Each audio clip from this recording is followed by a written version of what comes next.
everyone, welcome into another live Broncos Breakdown. After week 1 of the preseason, plenty to discuss going into week 2 against the San Francisco 49ers. But before we jump into the meat and potatoes of today's show, which we have a lot to talk about, grade the Broncos' first preseason game. I will respect anyone that puts I don't care, because it is the preseason. And losing to the Cardinals on your third and fourth stringers in the last moments of the game is not going to happen in the regular season, because you'd have all 11 starters on defense on the field. But still, it is preseason football, so I think there are some things that we can take away from it. So give me your honest letter grade down in the comments section. I'm probably at a C+. Took the offense 4 tries to finally score, which it's preseason. There's going to be some hiccups. You want to dust the cobwebs off now and not in the regular season. But I think the offense was a little stale to start, to say the least. But they eventually did get over that hump, and touchdown pass to Jerry Jeudy put them on top. But grade the Broncos' first preseason game. I'm giving shout-outs to everyone who gets in the comment section. Rakeem Brown says D. We got Russ Jordan saying C. Brian Martinez, D. Robert, B-. Nick Helms, C. Michael Montoya, B-. Pinion saying D+. We're kind of all in the same range. No one's going above a B-, and it's not above a B-. C+ even feels a bit generous, but I saw a lot of really good individual things, so that, in my eyes, kind of pushes it to a C+ versus a C or a C-. So give me your letter grade down in the comment section below. We got Maxwell. I think we found Sean Payton's burner, A+. Actually, no. Sean Payton's burner would say F. Sean Payton would be pissed. Brock saying B-. Michael says C. Broncos games and stuff says B-. Lisbeth Casillas says D+. Yeah, maybe a C+ is even too high. Maybe it's a solid C. C's get degrees, so that's something at least. Now, before we get on to the rest of the show, we have over 38 people watching right now. Where are you watching from, though? Shout out your city for me down in the chat. We're going to talk injury news. We're going to talk training camp notes and nuggets and all that good stuff. But this channel is all about having a two-way conversation. That's what makes us so different and unique here at Chat Sports. It's all about getting the audience involved. So let me know down in the chat section where you are watching from today. I'm giving shout-outs. We've got Maxwell watching from Massachusetts. Love to see you. Michael's in Pueblo, Colorado. South Central, baby. Mansfield, Massachusetts. Columbus, Ohio. Robert's back in Denver. We've got Los Angeles from Michael. Independence, Missouri from Nick. We've got Sterling, Colorado being represented by Brock Dolershell. Keep getting those cities in the comment section right now. Lisbeth is watching from Denver. Blake is in New Mexico. I've never been to New Mexico. Have you ever been to New Mexico, Chipper? We got Jake Chipper behind the camera today. One of the newer producers here at Chat Sports. But the good news, Chip, is that title goes away in 3 days. We got another new guy here. Crazy. Just, a little over a month here, and all of a sudden, I'm the old guy. Now, all of a sudden, you got to come in at 11 a.m., 11:30, big dick in the locker room. I've been here for so many years now, I can come anytime I want. We got Jacksonville. Russ Jordan tuning in from Tennessee. Go Vols. I spent 4 great years in Knoxville, Tennessee. Always holds a special place in my heart. Love to see it. Blake, Farmington, New Mexico. Now, other questions I've got for everyone watching right now. By the way, like the video if you have not already. Over or under 1,000 yards for Courtland Sutton. This is very premature, but I'm going to draw a line in the sand. And it's over 1,000 yards. Courtland Sutton comes back in 2024. Under 1,000 yards, no more Courtland Sutton in Denver. And that's a bummer, because Courtland Sutton is a great leader on this team. He's a captain. He's a fan favorite. But unfortunately, under 1,000 yards means 2020, 21, 22, 23, 4 straight years of less than 1,000 yards. One of those, of course, being the torn ACL. So I guess technically just 3 straight seasons. But that's not going to cut it for the extension he got. So I think 1,000 yards is a good line in the sand. And just, I don't know. The number 1,000 looks different in football eyes, right? 999 yards and 20 touchdowns is great. But 1,000 yards and 5 touchdowns, just naturally go it was a 1,000-yard receiver, right? It's just something different about 1,000 yards. So what do we think? O for over, U for under. We've got under coming in from Russ. Rakeem says under. We've got a lot of honest, Abes here. Michael says over. Michael says over. Dion's in the house. Dion Sharp. I'm telling you guys, talk about legends in the comment section. That is Dion Sharp. Tim Stark says over. I love the optimism, but to keep it real with you guys, I don't think it's coming. Give me under, mostly because it's not even so much against Cortland Sutton. I think it's just Sean Payton's going to want to run the football a lot. So if Russell Wilson, who finished 16th in pass attempts last year, goes back to where he was in Seattle, which was between 25 and 32, believe it or not, well, that's not going to create a lot of opportunities for wide receivers to get over 1,000 yards. So if Jerry Jeudy becomes your number one wide receiver, I don't think you're going to have 2,000-yard receivers in this offense. So give me U for under. We have a mailbag coming up, by the way, in about 45 minutes or so. Maybe not even that long, 30 minutes. So get those questions in right now. If you like the free content we are providing, Super Chats always go a long way to help get us more studio space here at Chat Sports. But you can always go the pedestrian way, which is hashtag Broncos in the chat section. Now, you got to use the hashtag Broncos. Otherwise, Chipper and our software, it just can't pull the question and put it on screen for you. We've got a lot of cool bells and whistles here at Chat Sports, but we need the hashtag Broncos one. So hashtag Broncos, please, if you want your question to be seen and put on screen. But we guarantee your question goes on screen if you super chat. Super chats are always greatly appreciated. Now, here's what we got coming up on today's show. The latest news and rumors, as always, kind of rounding everything up and getting you guys caught up to speed with my takes and analysis on it. Then we're going to do kind of a newer segment, if you will, some stock up, stock down conversation, right? Whose stock is rising, whose stock is falling. I'm watching Suits right now, so I feel like Harvey and Mike Ross. And then that live Q&A, which we just talked about, hashtag Broncos or Super Chat. Ask any question about training camp, preseason, rumors, really anything under the sun related to this team, and we will answer that question for you. Super Chat guarantees a spot on screen. So, that being said, I think we are ready to jump into the latest on your Denver Broncos. But we got 63 people watching, 15 likes. That is disrespectful. My coworker Marshall Green says, I don't go over to your house and just walk around in my muddy shoes. Be a good house guest here. Take your shoes off. Keep your shoes on. But like the video, please. Like the video. Definitely helps the almighty YouTube algorithm push us to more Broncos fans. So we will get to 20 likes and start today's video. We're 4 likes away. We already have some questions being peppered into the chat. Lisbeth, I noticed that you've got a space in between your hashtag and Broncos. That's not going to cut it. The computer then can't see it. So no spaces between hashtag and Broncos. Put it together, a little Broncos sandwich. We're at 21 likes. Let's get into it. Let's jump into a live Broncos breakdown.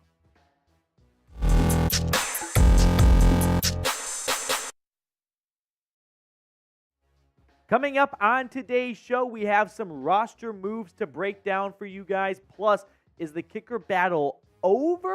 Maybe, maybe not. I'll give you my takes on all that. And then we have some injury news, some camp notes to get to, and then a potential trade candidate to kind of wrap up today's show.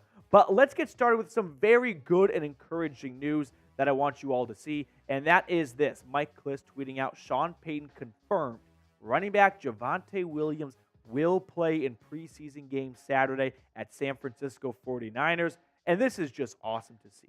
You could just file this in that cabinet of yours of things you love to see. Javonte Williams coming back onto the field, less than 12 months after he tore his ACL and anything ends in an L in his knee, multiple torn knee ligaments, and he's already coming back on the field for preseason football. There was a long period of time where we were all wondering how much regular season football could Javonte Williams miss. And Williams looked at us, laughed, and was like, regular season? I'm just focused about not missing all the preseason games. And he almost made it to the first preseason game. So this is awesome. Let's show the guy some love. Let's spam his jersey number 33 down in the comment section below. Javonte Williams, I don't want to call it a medical miracle because my medical knowledge is based on the good doctor, but it seems pretty close to it. So let's show the guy some love. I'm sure he wants to see what Broncos country is saying about him, and I want him to come across this video and see 33,333 comments of 33 down in the comment section. All right, some more not injury news, actually. Roster moves to get to. This time, Mike Kliss tweeting out, Broncos are expected to sign rookie long snapper Jake Landher today. He snapped 4 previous years for Chip Kelly at UCLA. Competition for current long snapper Mitchell Fabione, which, by the way, Mitchell Fabione, all-time, New York mobster name. But I have no idea what goes into a long snapper battle. I think long snapper is not a position where you can grade it. At least I can't. A, B, C, D, or F. It's like a complete or incomplete. Was it snapped well? Yes or no? I don't know how you separate a good from a bad long snapper as long as it's just not a bad snap. But I keep you guys up to date on all the roster moves. And so a corresponding move, by the way, that had to be made to open up a roster spot. Well, the Broncos have waived/injured kicker Elliott Fry per source. Team continues to keep open mind with kicker situation, but needed that roster spot for the long snapper. Fry tweaked a lower body muscle, but should be fine with day-to-day injury. Brett Maher currently is lone kicker on the roster. So let's proceed for a moment with Brett Maher is this team's kicker, which may or may not be the case come week 1 of the regular season, because week 1 of the preseason was not good for Maher or for Fry or for special teams in general. Maher went 0 for 2. He made his 1 extra point, 47-yard miss, and then he had that 52-yarder block, which I'm going to put more on the center, Luke Wattenberg, than Maher himself, because that was just a bad pancake and an easy block, if that exists in blocked field goals, unfortunately for Brett Maher. But I can tell you this much. He bounced back decently well, I would say, today in practice, August 15th. He had makes from 33, 38, 40, 43, 50, and 59. Now, that 59-yarder was a 2-minute drill, down 3 to go to overtime, and the offense only got him in spot to make a 59-yarder, and he crushed it. Now, he also had 2 misses, a 45-yarder, which was not pretty, and a 53-yarder that hit the upright. So there was some good, there was some bad, but overall, Maher ended the day on a really high note with a 59-yard make. Last year for the Cowboys, we know that he was awesome in the regular season. It was the postseason where he got the yips and he got in his head and he missed 5 straight extra points, 4 of which all came against the Bucs. So I think you can expect another kicker to be added soon. If Maher goes perfect in week 2 against the 49ers, maybe he pushes off some competition. But if there is 1 miss, even in practice, they're not going to mess around. I mean, Denver's special teams unit last year was, I think, the worst in the NFL. And they're not going to take any chances or hope and pray that Maher gets it figured out. No, there are a lot of notable free agent kickers out there still. Robbie Gould, Mason Crosby, Randy Bobandy Bullock, Ryan Suckup. I wouldn't be shocked if any of those guys get a call and get brought in. Or maybe Elliott Fry comes back. I mean, he was waived with injury designation. Wasn't put on IR or anything like that, and they say he's day-to-day. So maybe once he's healthy and they know who wins the long snapper battle, it's just a little like a snip, snap, snip, snap. You know what I mean?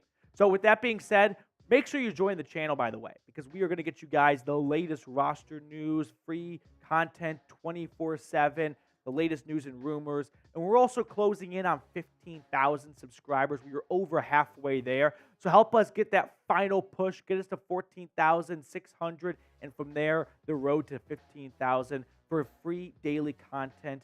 And in exchange, well, you get to subscribe, and it costs you absolutely nothing. Now, some takeaways I've got from day 15 of Broncos training camp. It was a pretty good day, all in all. I mean, no big injuries popped up, and that's really like the biggest thing you look for coming out of training camp, except for, unfortunately, PJ Locke did have an injury during camp. Now, I've got some good news coming out of it, but also injuries suck and you never want to see them. But the way this story kind of unfolded was PJ Locke went down, but head coach Sean Payton said after practice, speaking to the media, he's going to be fine. The cart came out for PJ Locke. He couldn't put any weight on his foot. So it was a very scary moment for a second there regarding Locke and his future on this team this season. But it sounds like Locke is going to be okay. He might miss some time, might miss this next preseason game, but all in all, PJ Locke appears to be just okay. Now, the safety room for Denver, in case you're wondering, they've got some really good pieces, like Justin Simmons, Kareem Jackson, Caden Stearns. I think three of those four players are, or three of those guys, all three of those guys, excuse me, are locks for the final four roster spots. So that leaves PJ Locke, JL Skinner, DeLaren Turner-Yell sort of battling for that last roster spot position. Now, I will add that Kareem Jackson signed a one-year contract, very low guaranteed money. So Denver could move on from Kareem Jackson without biting a big bullet. But I think four safeties make this roster, maybe five. It's very competitive. So the next man up for Denver would be, I think, JL Skinner. Him and last year's rookie, DeLaren Turner-Yell, have both looked good so far throughout training camp. DeLaren Turner-Yell looking much more like a special teamer, and that would be his way onto this roster.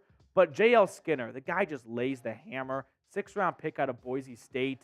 I don't see them moving on from him before the regular season rolls around. So with JL Skinner getting healthy after that pec injury, he's definitely someone to keep an eye on to maybe make some noise now that PJ Locke is going to miss some time. But which rookie do you think has the biggest impact in 2023? Is it Marvin Mims? Is it Riley Moss? Let me know who you think has the biggest impact as a rookie in 2023. Other injury news I want to share with you guys. Pat Surtain is back, and he wasn't really even long enough to notice that he was gone, but kind of a foot injury that sort of nagged him for a little bit. But some good news being tweeted out here that Pat Surtain, Kendall Hinton, Cortland Sutton, and DJ Jones all practicing for the Broncos. K'Wan Williams, Kareem Jackson, Caden Stearns, Justin Simmons, Riley Moss, Nick Bonito, Forrest Morrell, Mike McGlinchey, Chris Manhertz, Tommy Hudson, and Brandon Johnson are not practicing. But Pat Surtain, if there's one guy that you do not need to see until week 1 against the Raiders, he's that guy. He does not need to play a single minute in the preseason. He is already a top 2 cornerback in the NFL, and I think he's closer to 1 than 2. So Pat Surtain, Kendall Hinton, Cortland Sutton, great to see them back. And then DJ Jones suffered a concussion or got put in concussion protocol after the Cardinals game. So very positive to see him already back in pads on the practice field. Final takeaway I've got from day 15 of training camp, another strong day for Russell Wilson. He continues to stack good days after one another, and that's what you want to see. Because anyone can have one good practice, anyone can have one bad practice, but can you get some consistency going? And that's definitely happening for Russ right now. He has put together a lot of really good practices. He had some great red zone drills today, linked up with Greg Dulcich for a touchdown. Russ is having a good camp so far. There's really no other way to say it. Had a bit of a slow-ish start, but he has picked himself up since then. He's in great shape. It's best shape of life season. And this is what you want to see. Now, this is what you have to see. You need to see this out of Russell Wilson after last season, and we are seeing it right now. If the offensive line was better in the preseason, he might have tossed 2 touchdowns, especially if Jerry Jeudy doesn't drop a pass. Now, before we get on to the rest of today's show, we've got a great deal for all of our viewers right now, and that is the Broncos 2023 official sideline hats. We've got to hook up chatsports.com/Broncos hat. The link's in the comments and the description of today's video. So if you want to add something to your hat wardrobe, get the official 2023 Broncos sideline hats. We've got them all right now, but you got to use our exclusive link. Now let's talk trades for a moment. We have not talked trades in a long time, and I know that a lot of our viewers are probably happy about that. But Kareem Jackson was listed as a Broncos trade candidate by Bleacher Report today. They kind of went across all 32 NFL rosters, identified some veteran players that could get moved. Now, K-Jack re-signed with the Broncos on a 1-year, $2.6 million contract. It's kind of interesting. Denver just can't seem to move on from him. They keep giving him these 1-year contracts year after year. He's entering his 14th NFL season. He said that his goal is to play 15 seasons, and well, that might happen with Denver if this rate continues. But as the CEO, the chairman, and the dictator and the czar of the Caden Stearns fan club, I'm all for paving a way for Caden Stearns to have a starting role. That's nothing against Kareem Jackson, but one guy's entering his 3rd year and could be a future safety tandem with Justin Simmons, and the other is entering year 14. I'm just going to be, ageist here, Michael Scott, and go with the younger crew, and that's Caden Stearns. I'd love to see a starting safety lineup of Justin Simmons and Caden Stearns with DeLaren Turner-Yell getting some special teams reps and JL Skinner coming in to lay down the wood at the goal line. But Kareem Jackson, he's been really solid. There's no doubt about it over the last 4 seasons. He's been one of the most consistent pieces for this team, and that's a team that has not had a lot of consistency on either side of the ball since 2016, I would say. But Jackson, over the last 4 years, his numbers speak for themselves. They're not Pro Bowl numbers or even really all that close to it, but he's not a liability on defense. He's not getting burned or anything like that. He's a veteran. He knows his role, and he does his job. And maybe it's not to an A-plus degree, but it's not a C degree either. On the other hand, there's Caden Stearns, former 5th-round pick, if I remember correctly, out of Texas. And his rookie season saw a lot of great moments. Played in 15 games, had 2 picks, 5 pass breakups, even some nice TFLs. Now, last year, he only played in 5 games, unfortunately, due to a hip injury. But he had 2 interceptions in 5 games. He filled in quite nicely for Justin Simmons for a brief period of time, 4 pass breakups. I think Kareem Jackson, at the end of the day, was signed as an insurance policy in case Caden Stearns is not healthy, coming back from that hip injury. And honestly, it's just old, reliable K-Jack. You know what you're getting in him. And that is very consistent and really good safety play. But the issue is, Kareem Jackson is not going to be this team's starting safety for the next 5 years. But I do think Caden Stearns could be that guy. And so I want to find out with Caden Stearns this season. So pick a safety for me. If you had to pick one to start, who would it be? Caden Stearns or Kareem Jackson? Type the jersey number for the player you'd rather see start down in the comment section. I'm going to roll with Caden Stearns. Kareem Jackson might be a better player in 2023, but I don't think he's going to be better than Caden Stearns in 2024 and 2025. So I want to see what you have at number 30. To wrap up the show, today's summer hot take. Next summer, I'm going to have to redo the scaling system because I made a rookie mistake. We hardly got any honey barbecue takes or sunscreen takes. Global warming was a bitch this summer. So 93 degrees, first take, hot take. Here's my first take, hot take for today. Caden Stearns finishes second in interceptions this year behind Justin Simmons. The guy's got 4 picks in 20 games. Like, you prorate those numbers to a full season, he's going to be right up there with the top INT dogs on this team. Justin Simmons had 6 picks last year. Pat Surtain is kind of becoming a Revis Island type corner where he may not get a ton of interceptions because no one's throwing his way. He's just marking off half of the field. So I think you could see Caden Stearns have a true breakout year and finish second in INTs. Pick a safety for me, Caden Stearns or Kareem Jackson. What are we thinking? Oh, a boatload of 30s. That's what you love to see. I think Caden Stearns is going to put together a really good season as long as he stays healthy, which unfortunately has been a bit of a hurdle through 2 years of his NFL career. We've yet to see him put together a full season, but hopefully in year 3, he can kind of shake off those injury cobwebs, if you will, and put together a really strong year. Elizabeth says 30. Michael says 30. Nick, Tim, Russ, Rakeem, everyone's typing their 30s down in the comment section. We also got a super chat coming in from north of the border. We've got Tim Stark. I love how you do the hashtag Broncos in the super chat too. For the super chats, you don't have to, but I love the dedication.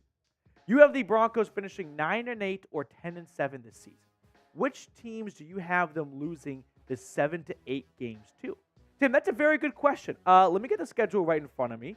I have them going, let's go 9-8. I think that is my official prediction. I'm sure the day before week 1, I will bump that up to 10-7, but I'm going to go with 9 wins this year. So let me count out the 9 wins because winning is a lot more fun than losing.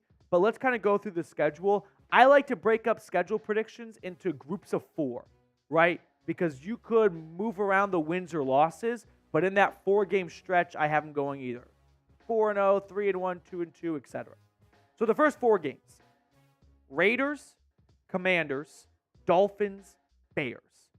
I think Denver in that stretch, I think they go 2-2 with a very real 3-1 upside. I think they beat the Raiders and they beat the Commanders, and then they've got 2 road games in Miami and Chicago, which I could see them dropping or maybe stealing one on the road. But for now, I'm going to go 2-2 in that 4-game stretch. The next 4 games before the bye: Jets, Chiefs, Packers, Chiefs. I think they go 1-3 in that stretch. Maybe they pick up a win over the Jets or the Packers and lose the other 3 games. But I think 1-3 in that stretch, unfortunately, is reasonable given the, difficulty of playing the Chiefs twice in 3 weeks, and the Jets are going to be better this year. Although I think the Jets are going to be 9-8 as well. But how about wins over the Jets there, and then a loss to the Chiefs, the Packers, and the Chiefs?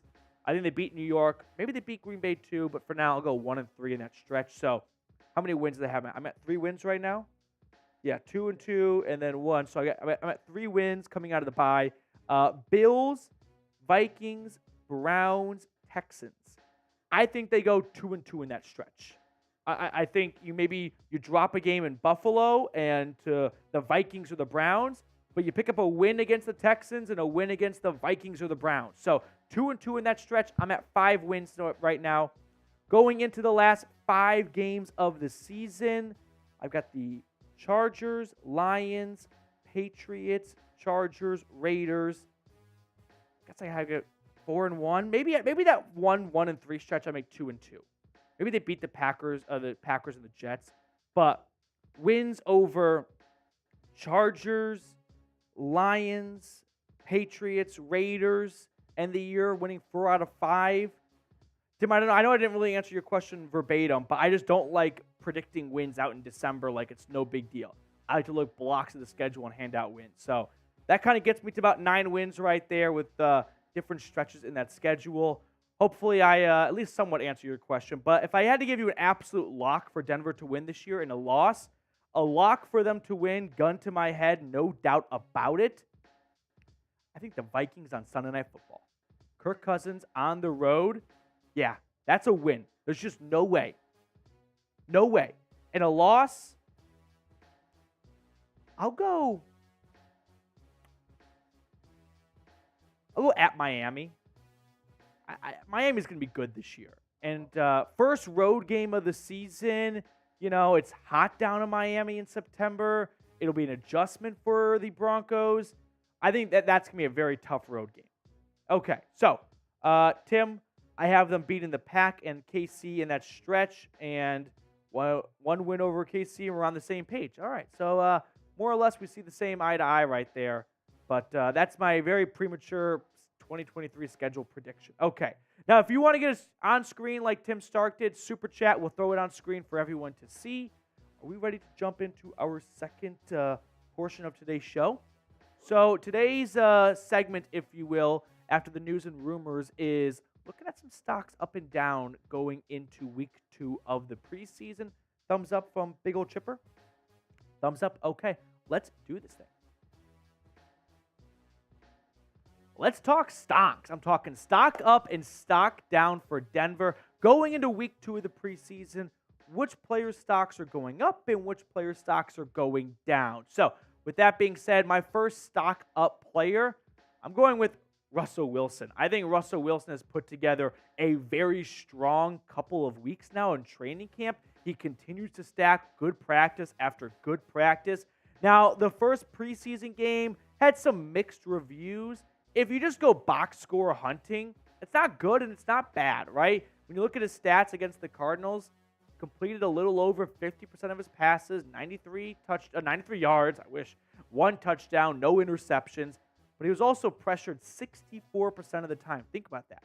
More than half of the time he dropped back to pass, someone was pressuring him. That was the highest rate in the NFL for the first week of the preseason. Now, Russ did have a bit of a slow start to camp, but entering a year 14, he has picked it up. It's best shape of life season, baby. And Russell Wilson has definitely seen an increase in his stock. I don't know if it's going to be worth all the picks they gave up for him in the contract, but I do believe Russell Wilson will be better than he was last year in 2023 because it's hard not to be better. That's really my lazy answer, but that's kind of the truth. He's looking sharper this year. He's in much better shape. He slimmed down coming into training camp. So a lot of good signs for Russell Wilson going into his second year with the Broncos. But if you're wondering, will Russ bounce back? Will Russ be better this year? How can he not be? Look what he did last year. He almost had more bathrooms than touchdowns in 2022. But I think you're going to see an increase, right? Drew Brees had a huge facelift in his first year with Sean Payton. Now, Russell Wilson might not be Drew Brees ever, but I think you're going to see an improvement. So stock up for Russell Wilson for sure. He has looked really good and really sharp the last week or so in training camp. He's put together a lot of really good consecutive practices. Now, one off-the-wall-ish question here. Do you think Russell Wilson earns one comeback player of the year vote? Just one person out there voting for him to win comeback player of the year, because usually that award goes to players coming off horrific injuries, which maybe Javonte Williams joins that mix this year. But if you don't have an injured quarterback bouncing back this year, like Joe Burrow or Alex Smith or Dak Prescott over the last couple of years, maybe Russ wins it or gets a vote or two, because last year it was not good for number 3. Now, my first stock down, well, it's reflected by the first stock up. I'm going to go with Jarrett Stidham. There were some wild rumors during OTAs and minicamp that Sean Payton is liking Jarrett Stidham more than Russell Wilson, and Jarrett Stidham is looking better than Russell Wilson. Well, it's only one preseason game, but the numbers speak for themselves.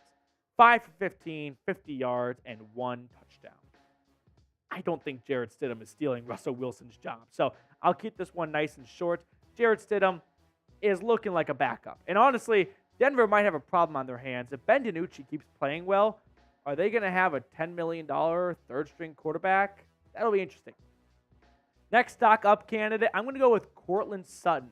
Another guy who's coming off, I wouldn't quite say a down year, as not compared to Russ at least, but not a very good season for Courtland Sutton. But all the reports and all the indications coming out of Dove Valley are that Sutton is looking his best since the 2020 ACL injury and best since 2019 when he put up 1,000 yards in his second year coming out of SMU. Unfortunately for Sutton, he has really struggled to just flat out score touchdowns the last 2 years. Only 4 touchdowns, 2 a pop in the last 2 seasons. But the big question is his future on this team, because you got to look ahead a little bit and you got to look at the numbers. And Courtland Sutton still has 3 more years on his contract, but his cap hit in 2024 is $17.3 million. His dead cap hit, which the team have to, bite if they move on from it, eat, is just $7.6 million. So there are some cap savings to be had to the tune of $10 million if they were to move on from him. And if Courtland Sutton puts up another season like he has the last couple of years, where 2 straight years coming off the ACL injury, under 900 receiving yards and just 4 total touchdowns, I don't think they're going to want to have a $17 million cap hit for a guy who has not put up 1,000 yards since 2019. So the good news is Courtland Sutton is looking great. He's in the best shape of life period, like Russell Wilson. He's looking fast and explosive. Some say he's looking his best since 2019. But I think if you had to draw a line in the sand, 1,000 yards or Courtland Sutton is probably / very likely done in Denver after this season. I just don't see a way that Denver pays him, the contract he has and the cap hit he brings after 3 straight years of less than 1,000 yards in production. And let's say he puts up another 2 touchdowns, 6 touchdowns over 3 years combined. So it's a bit premature and it's not scientific, but if I had to pick a number, just something about 1,000 yards for receivers pops a little bit more. And if he does not get to 1,000 yards, I worry about his future in Denver. But the good news is it's looking like he's putting himself in the best position possible so far throughout training camp to get to 1,000 yards. He was really good in that preseason game against the Cardinals. So what do you guys think? Over or under 1,000 yards for Courtland Sutton? Type O for over, type U for under. Give me your honest thoughts down in the comment section below. I'm going to go with U for under. I just don't think they're going to pass it enough for Courtland Sutton to get to 1,000 yards. My second stock down person is left tackle Garrett Bowles. Now, I don't want to pick on Bowles too much because he's coming off a very serious injury. The guy broke his freaking leg last year. But unfortunately, that first preseason game, which I did not even think he'd be ready to go for the first preseason game, coming off a fractured leg less than 12 months later. So shout out to him for working in the offseason and get himself healthy for the preseason. But 20 snaps, 1 sack allowed. Outside of that 1 sack and that 1 pressured, he actually played decently well in a very small sample size, but still, it was not good for the offensive line. And I don't want to be the guy that puts it all on one person's plate, but when you're the franchise left tackle and you're making $17 million a season, you're responsible for the offensive line. That's just the way it works. in my eyes. So if the O-line's going to struggle in the preseason, the pick-me-up, the come-up, it's got to start with the left tackle, especially when he's the highest-paid guy after now Mike McGlinchey on this offensive line. So if he's going to be out there, they've got to be better, and it starts with the guy getting paid $17 million a season. I know that might not be fair to Garrett Bowles. He can't block for Cushenberry and Powers, but at the end of the day, your left tackle is a franchise cornerstone piece with your quarterback and your edge rusher, and he's paid like one, and the offensive line needs to be better, and that starts with the guy on the left end. Third stock-up player, I'm going to go with Zach Allen. This is a player that I was not too upbeat about when Denver signed, but he has proven me wrong, guys, because he has been, without a doubt, one of the biggest training camp stars throughout training camp so far.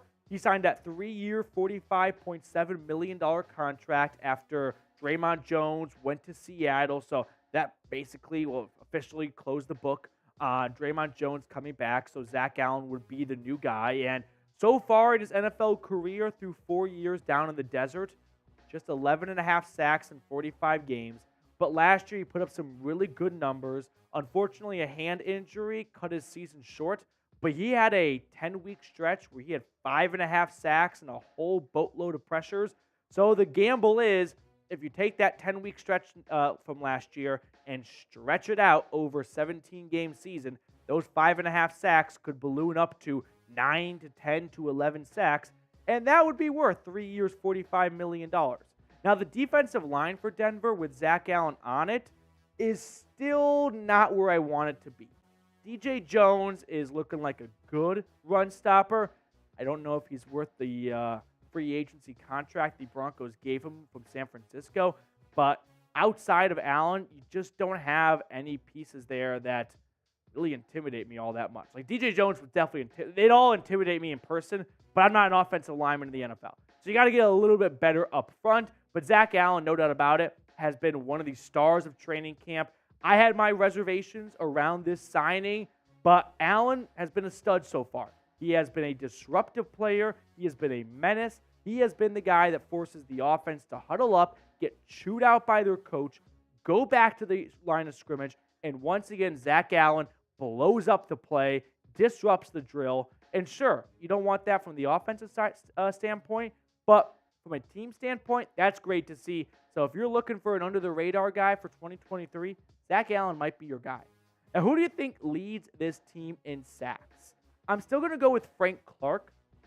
He's just the most reliable piece, right? Randy Gregory has never played a full season. Zach Allen has never played a full season. Baron Browning is still on the PUP list. Frank Clark is the only guy I can confidently say will play the most amount of games. So for that reason, I'm going to go with Frank Clark. But let me know who you think will lead this team in sacks down in the comment section. This next stock down person is not the best stock down candidate, but I just want to talk about him for a moment. And that's Greg Dulcich, because he had a really good 15th day of training camp on Tuesday. But honestly, Greg Dulcich coming in at tight end 2 on the depth chart, it surprised me a little bit. Now, it's just a preseason depth chart, but Adam Trotman coming in ahead of him and Dulcich with the flow coming in at tight end 2 was not something I had on my bingo card. But this is more of a note to myself and maybe anyone else that's in the same bucket as me.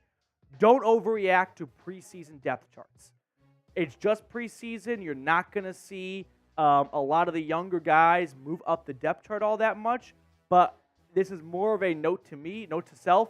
Don't overreact to preseason depth charts, but also, why isn't Greg Dulcich tight end 1? Like, is it truly just because Adam Trotman has one more year of NFL experience?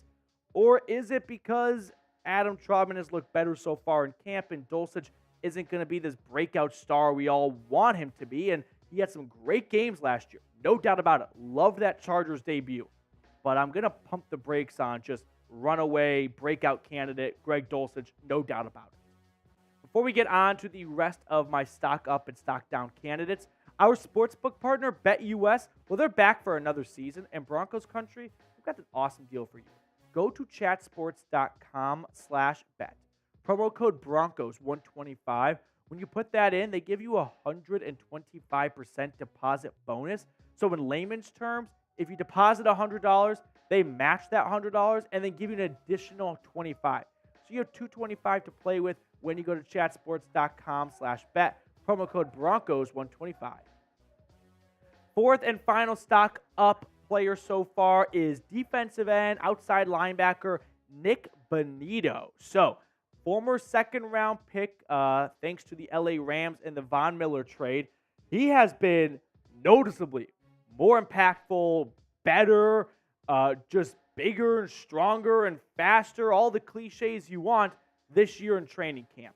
Because last year for Bonitto, it was basically a redshirt season. He had 14 tackles, 1 tackle for loss, 1.5 sacks. Nick Bonitto never really imposed his will on any game. There was no Nick Bonitto game. Well, I guess the Jags game was pretty good, but that's it. So to see Nick Bonitto come into camp knowing, hey, they drafted me in round 2 last year. And what have they done since then? Well, they signed Zach Allen. They signed Frank Clark. Something tells me they don't have a ton of confidence in me because they've added 2 more pass rushers since they drafted me last year. And I was a decent draft pick. I was a second rounder. Now, that's not that, excuse me. Nick Bonitto might not be that redshirt guy in year 2 like he was in year 1 because he has looked great so far in training camp. And last year, well, it was a redshirt season for him. He did not even take a snap the first 2 weeks of the season. He stood on the bench the entire first week. He was a healthy scratch week 2 against the Texans. Then you see against the Niners and the Raiders, he gets on the field a little bit. Then you get the injuries piling up when Randy Gregory goes down after the first 4 weeks, and Bradley Chubb gets traded later on after the Jags game. So more snaps for Nick Bonitto, but you can see he really starts to hit a groove towards the second half of the year. 29 snaps, 28 snaps, 26 snaps, 37 and 27 snaps to round out the year. All in all, Nick Bonitto played 35% of defensive snaps. I think that number is going to go up in 2023. He's had a great training camp so far by all accounts, like I said. And he's also in a room with, stop me if you've heard this before, a lot of unreliable pass rushers. Randy Gregory, Baron Browning, both injury-plagued guys. Well, Browning as of late and Gregory throughout his NFL career. So Bonitto, what I'm trying to say is, will have an opportunity to step on the field. What he does with that opportunity remains to be seen. But if you're wondering how the second-year guy of Oklahoma is doing so far in training camp, he's doing very well. My fourth and final stock down player, I kind of hate myself for this one, but I'm going to go with the rookie cornerback Riley Moss. It's through no fault of his own. Unfortunately, he has missed all of training camp after undergoing surgery for a sports hernia. Now, he's expected to be back around the start of the regular season, but the former third-round pick out of Iowa, well, he is entering his rookie year, his first training camp, first preseason, and he's missing all of it. And again, that's through no fault of his own. It's a bummer. You hate to see it. I'm not trying to kick the guy while he's down, but the facts are he's missing all of training camp in the preseason, and other guys are moving up the ranks in his spot, right? When you look at the depth chart, how about Jaquan McMillan? Like, the guy was great in the first preseason game. How about Isang Bassi? Like, there are some other players who are taking advantage of getting moved up the depth chart as a result, and Riley Moss is going to come back and he's going to have to play some catch-up. There's not going to be a CB2 role just waiting for him, right? There was a time where we discussed, could Riley Moss take Damari Mathis' spot opposite of Pat Surtain? Right now, I'm not even sure if Riley Moss returns tomorrow, if he's even the first guy off the bench as a cornerback. So for Moss, he's just got to get himself acclimated to NFL speed. And the bummer is, if there's one training camp you don't want to miss in your NFL career, it's your first one, because you get a good sense of the NFL speed, and it's a little bit different covering NFL wide receivers versus the wideouts at Rutgers or Minnesota. So for Moss, it sucks, it's brutal, it's bad timing, but unfortunately, I do have to put him down as a stock down candidate as a result. Now, we are filming today's video on Tuesday during our live show. So the weather boy said it would be 95 degrees today. That is a very scorching hot first take hot take. And we're talking about rookies. And how about this one for you guys? Marvin Mims finishes top 3 for rookies in receiving yards.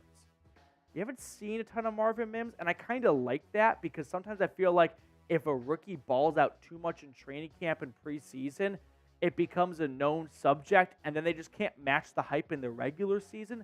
But how about under the radar Marvin Mims just exploding onto the scene for a couple of big plays every few weeks, and that lands him top 3 in rookie receiving yards. So I'm not in love with this one, but I do think it's got some legs to it. So let me know what you think of it down in the comment section below. We will sign off and see everyone later.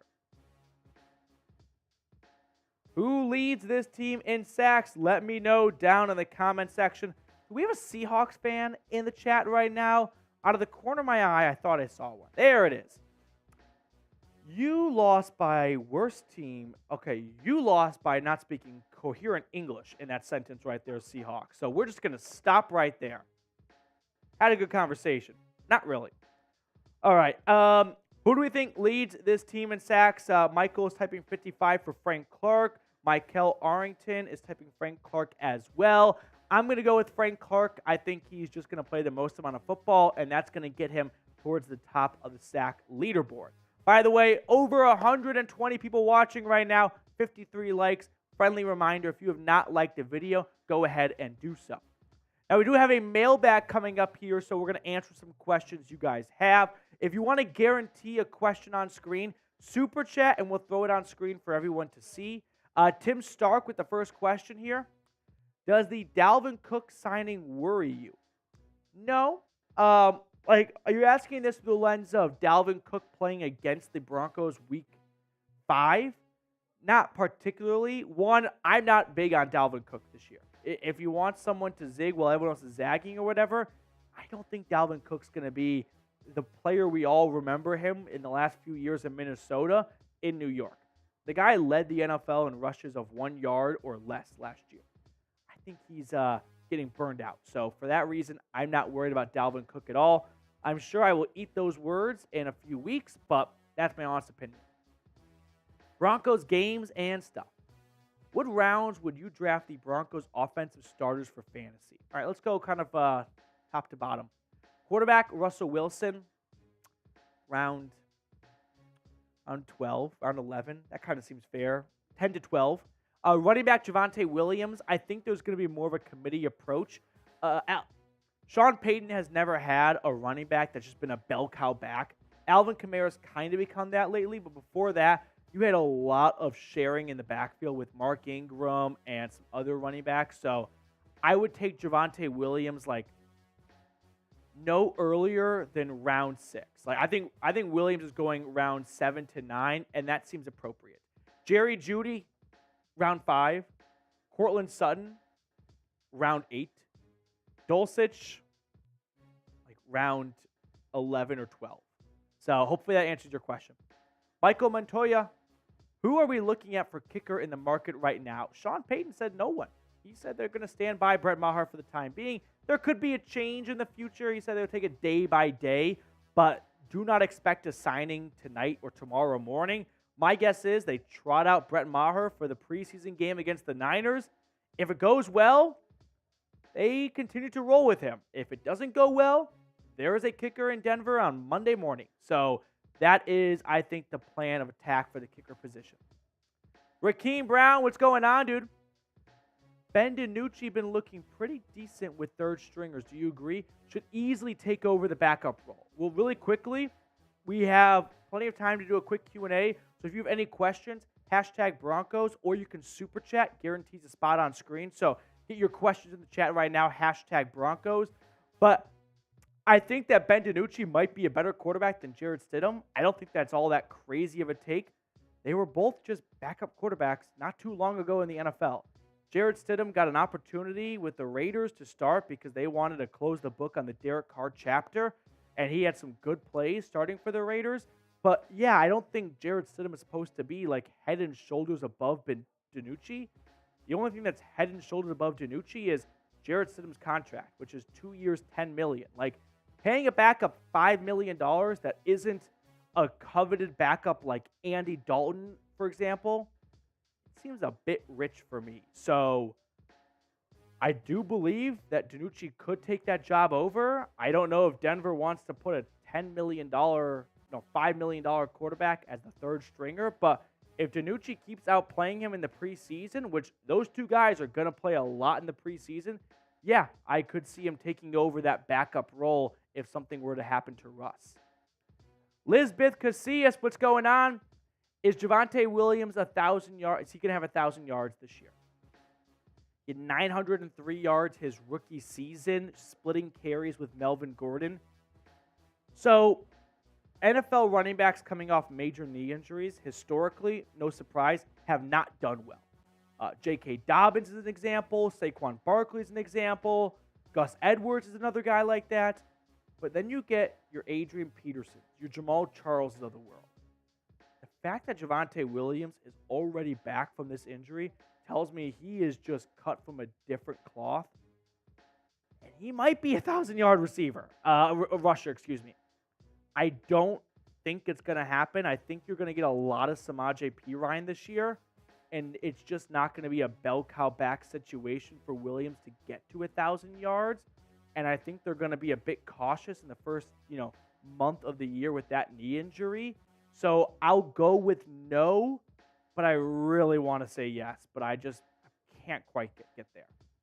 Tyrone Williams, do you agree 10 games this season? Because I think it's in reach. Okay, let's do it again. Let's count the schedule out. Let's find 10 wins for Denver. Shall we? It's in there.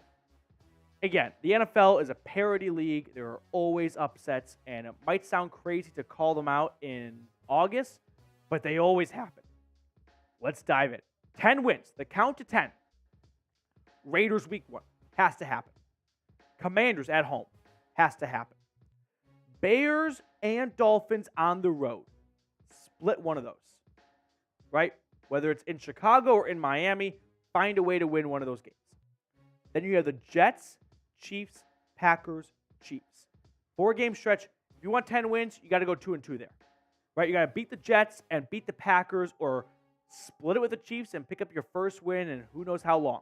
So that's 5 wins right there. Going into the bye, that has Denver at 5-3. Coming out of it, you have Buffalo, Minnesota, Cleveland, Houston. If you want 10 wins, you got to go 2-2 in that stretch, I would say, right? Whether that's a shocker in Buffalo, which could happen, coming off a bye, who's to say why not? Or it's taking care of business at home against the Vikings and Browns. I think you find 2 wins there in that 4-game stretch. We're at 7 wins now. Going into the last 5 games, Chargers, Lions, Patriots, Chargers, Raiders. Let's say you split the first 2 between Chargers and Lions on the road. That's 8. And then you have Patriots, Chargers, Raiders. Go 2-3 in that stretch there. You beat the Patriots at home and the Chargers at home, lose in Vegas, or beat the Patriots and beat the Raiders and lose to the Chargers. There's 10 wins. But I'm more at the 9 side. I'm at 9 wins right now for Denver. But Tyrone, I definitely agree that it is in reach. Rakeem Brown, what's going on, dude? Did we pass the injury bug to the Chiefs? LOL, they look weak against the run. We should take advantage. They had some injuries pop up today. Their tight end went down. Justin Ross went down. I don't know. The Kansas City Chiefs have not been an injury-plagued team. And that's why they've had so much success, right? I mean, Smitty today, Chipper. That was bad. I mean, that's like a Friends moment of Rachel and Ross right there. I'm sorry, Mr. Jacob. I'll call you Jacob, formal there. Jake Chipper. Jake's an Eagles guy. Go Birds. The Eagles had 22 starters last year play almost all 22 games. Crazy injury luck last year. Did they really miss anyone at any stretch? Like, offensively, you had your core. You had all 5. Didn't they have a little bit of lineman shakeup? Yeah, but they always invest in the trenches. So, a guy goes down in the interior, they always have someone step up. Yeah, but they had, you had Devontae Smith, A.J. Brown, Healthy. Jalen Hurts, Healthy. Miles Sanders. Not just, probable, healthy. Not on the injury report. No. And the defense did a great defensive line rotation, but Fletcher Cox, Brandon Graham, they all played. Hassan Reddick. Yeah, only guy on the D-line was really Josh Sweat. Yeah. But he avoided what looked like a major injury towards the end of the year anyways. So there is definitely a bit of luck that goes into it. So unfortunately, the teams that stay the healthiest tend to rise to the top. And the Chiefs and the Eagles, I mean, specifically here, the Chiefs, even the Chiefs, they have not dealt with any catastrophic injuries, right? Travis Kelce, Patrick Mahomes. Mahomes has missed one game in his NFL career. Yeah. So they have unfortunately, unfortunately, however cynical you want to be, have stayed very healthy. If we don't get any more questions, we will have to sign off here. But if you want to guarantee a spot on screen, Super Chat, we'll throw that on immediately for everyone to see. But nevertheless, this has been a blast. Thank you all so much for tuning in. I always love hanging out with you guys. Love to keep talking shop, talking football, but we need some more questions to do that. Otherwise, we've got to sign off, relinquish the studio space, give it to another channel. But if for everyone that's tuned in, if you have not subscribed, go ahead and do so. If this is your first time coming across our channel, we're always putting out daily content. We're always keeping you guys apprised on all things Broncos. So subscribe down below for Jake Chipper and myself. And shout out to Chipper because he's 1 month into the job and he's already doing a pretty tough task here. It's like spinning a bunch of plates on sticks. A lot of moving pieces for a live show. So everyone spam Chipper down in the comment section. We'll end it on this question here from Rakeem Brown. No, it's okay. I'll just read it out loud. Damari Mathis, all-pro player? No. Damari Mathis, I'm not even sure if he's on a rate to get a second contract with the Broncos. And that's not a slight against Mathis. It's just he's looking like a player who is, it's only been 1 year, but a player who, we all know it, he's serviceable for a rookie contract. You get 4 cheap years, and you draft a new guy, and you reset, and you move on. That kind of feels like the path he is on. It's only been 1 year, but ups and downs in that rookie season. So we will sign off. We will see everyone later. Thank you so much for tuning in.